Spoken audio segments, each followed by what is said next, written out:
po sa ating lahat. Edo na stress na sa mga titas na nagsusulsol kay Beans. So, inamin nga po ito ni Edo at narinig nga po nila. At hinimay-himay po ni Madam Bupil ay naku, nagtutugma-tugma lahat. So, bakit kaya may mga sponsor na ganyan? At saka, iilan lang po yung mababait na sponsor. At nakakabilib naman din po yung ibang sponsor na hindi nangingialam, at alam po nila yung boundaries lang po nila.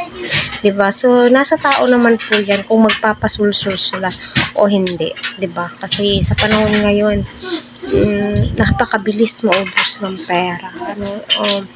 Isipin natin kung ano yung mas nakakabuti. Kasi sa pagsusulsol, hindi naman po yan sila nag-i-stay ng matagal.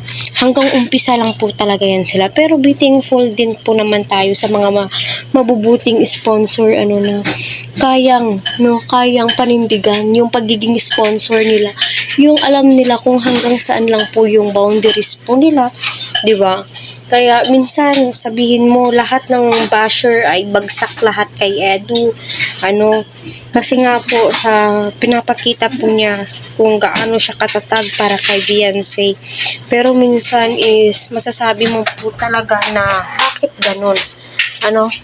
Advice ko lang kay Beyonce, isipin mo mabuti kung ano yung nakakabuti talaga. Yung hindi kayo masisira ni Eds kasi unang-una sa lahat, napakahirap at napakalayo na nga na pinagdaanan nyo, diba? Ngayon ka pa ba magpapasulsol, diba? Kung kailan na tatapos na yung bahay mo, marami na kayong pinagdaanan, at saka sa mga titas naman dyan, set your boundaries. Alam niyo kung hanggang saan po kayo. Okay lang naman, di naman po kayo pinagbabawalan na makipag-usap sa beneficiary po ninyo. Pero wag po sirain yung samahan ng EDSI.